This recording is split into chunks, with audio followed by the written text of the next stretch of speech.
So they, you know, as I say, this is where any fan who comes here can actually put their thoughts down. And you look from Argentina, Mexico, a load of different countries. Yeah. It is from all over the world. And this, the studio is providing for the fans. You know, they've even, this part at the end here is new, that they actually painted up earlier this week, so that they can keep going and not go over the same ones again and again. Right. I love that one. A man without a moustache is like a woman with one. That is great. Very clever. But it's just, you know, it's just wonderful that the fans feel this for the band, for Queen. After so many years. Yeah. I think that's a prime example of also the fact that Freddie has been gone this year, 24 years. Incredible. It is. Well, more timeless, meaningful. Well, this, I guess, would lead into the Freddie Mercury birthday party, which has been going on for a few years. Can you talk a little bit about how that came to be? Well, the thing is, it was done by a private group of people before, but that doesn't exist anymore. And it just seemed a shame for this place that meant so much, particularly in the last 2-3 years to Freddie, not to have his birthday here with the statue, with the amazing scenery that you have. It's beautiful. And the fans actually feel Freddie here. You talk to any of them and they will all say that they can feel Freddie here. And for that, it's wonderful. It's the place for Freddie's birthday. Right. What do you think how he would feel about the birthday party taking place? He'd be happy a birthday party is taking place because Freddie loved having parties. Freddie would throw a birthday party for every single one of his friends, so we would have maybe 24, 25 birthday parties every year. The same people, the same place, the same food and everything, but the cake would be different. So Freddie loved birthday parties, so of course he'd be really, really happy. I think he might be surprised that so many years later there are people coming from all over the world. I mean, 30 countries, I believe, coming to this birthday party here in Switzerland for him. That might surprise him, but I think, he'd be happily surprised. Yeah, because he used to talk about wanting to be a legend, and after so many years, maybe he would be happy that since people are still celebrating the thing is, he's lived up to that. Right.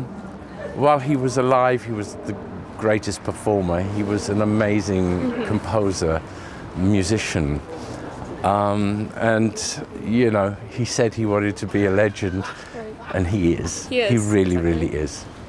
Do you think if he were still alive, Queen would still be touring? Or they would have gone separate ways? No, Queen would still exist. They would still be making the music.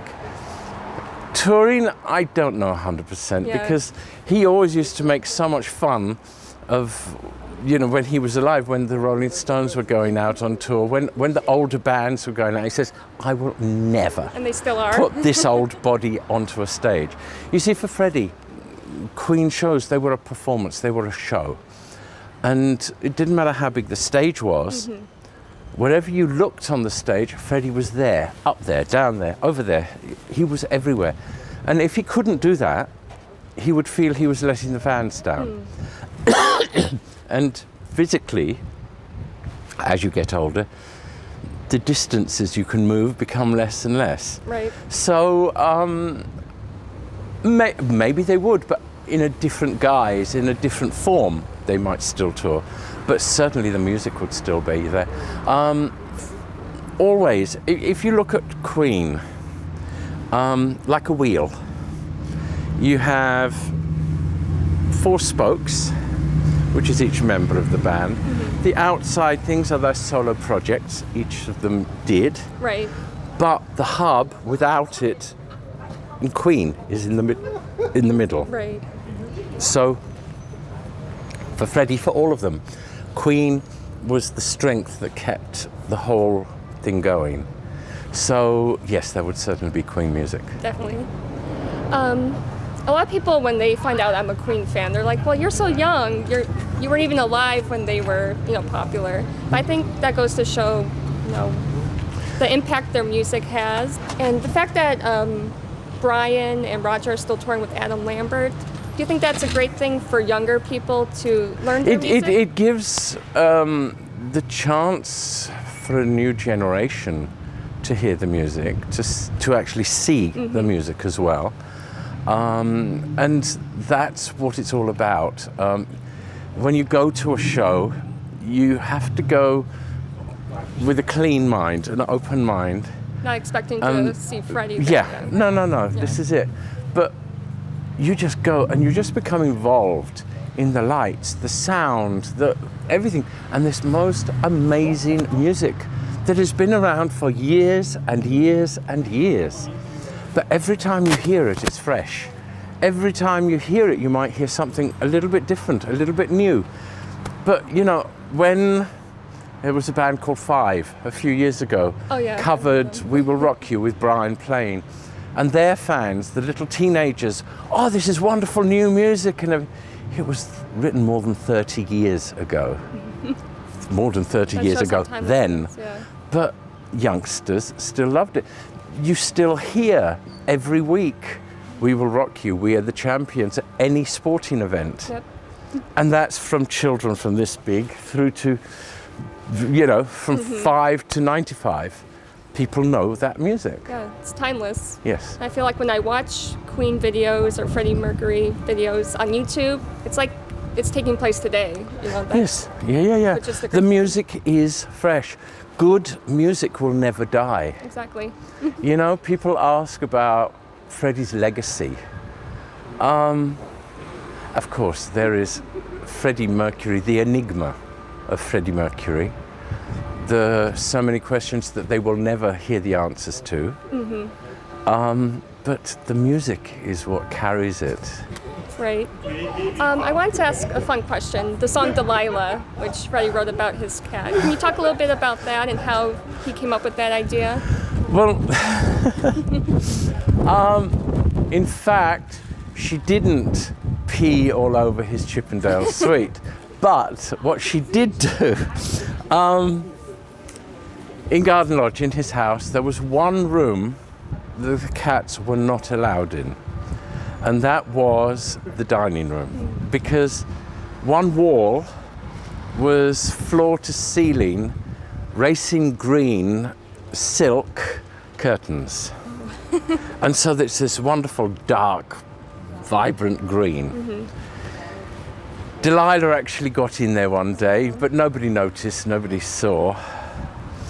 And she was shooed out when we were looking for her, when nobody paid any attention. Then we closed the curtains, and there were these little golden arches on this dark green where she had peed. So, That's how that line came to be. But she really was his favorite. I have never seen a man so besotted over a cat as Freddie with Delilah. It was absolutely wonderful. She wasn't my favorite. My favorite was her playmate who came with her, which was Goliath, who was the black cat. He was Goliath, the name, with the smallest black cat you ever could see. He looks so cute. He was wonderful. But no, Delilah, she ruled the house. So I'm currently living in Boston. Can you talk a little bit about his visits to Boston? Did he enjoy the city? He did, very much.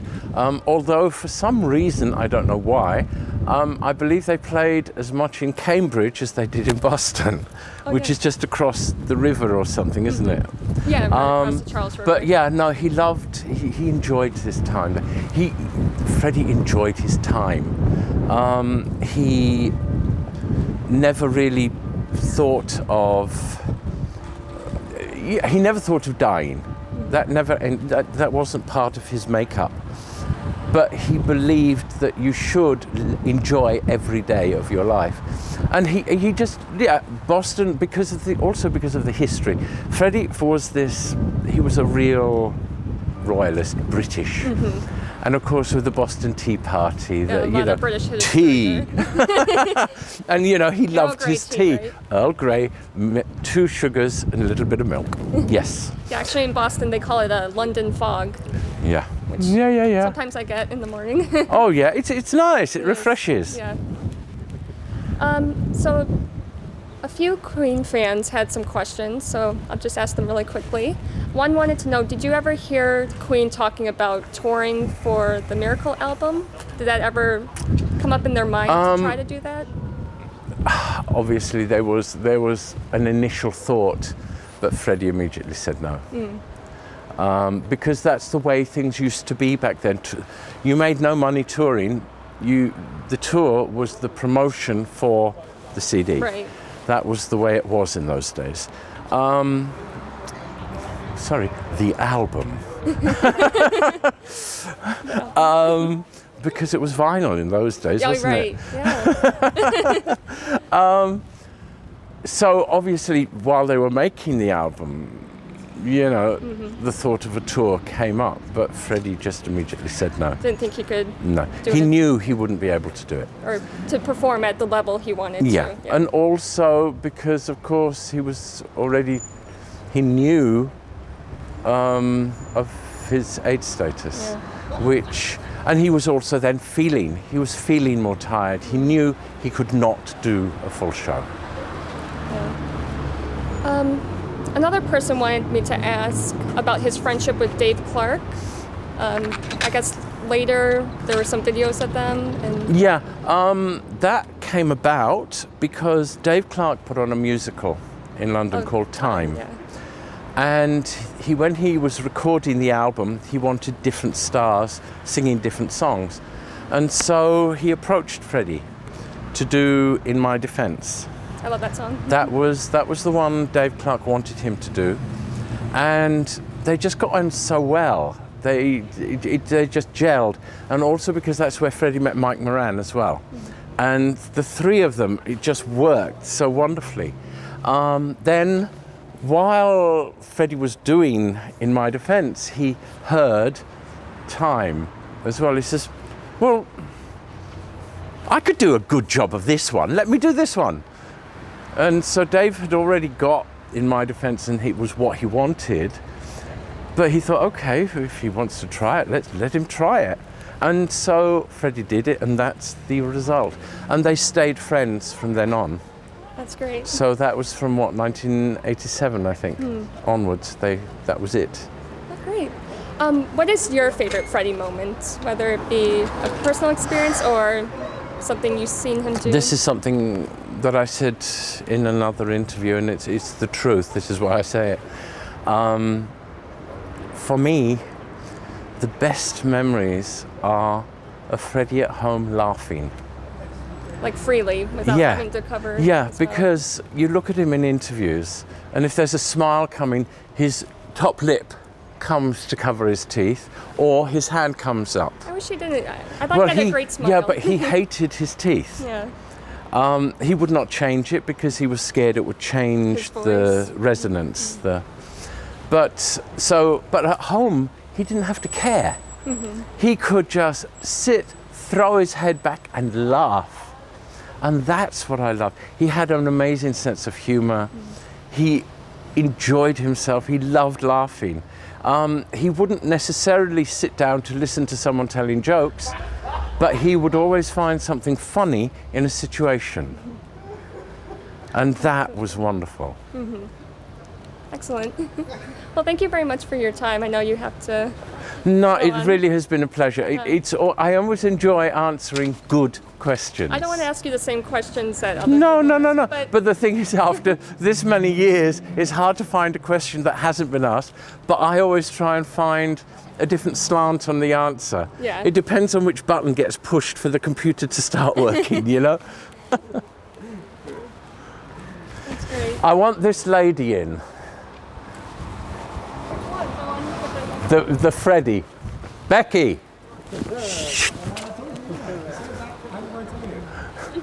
This lady Oh. constantly raises money for the MPT Trust over how she is amazing. Come here.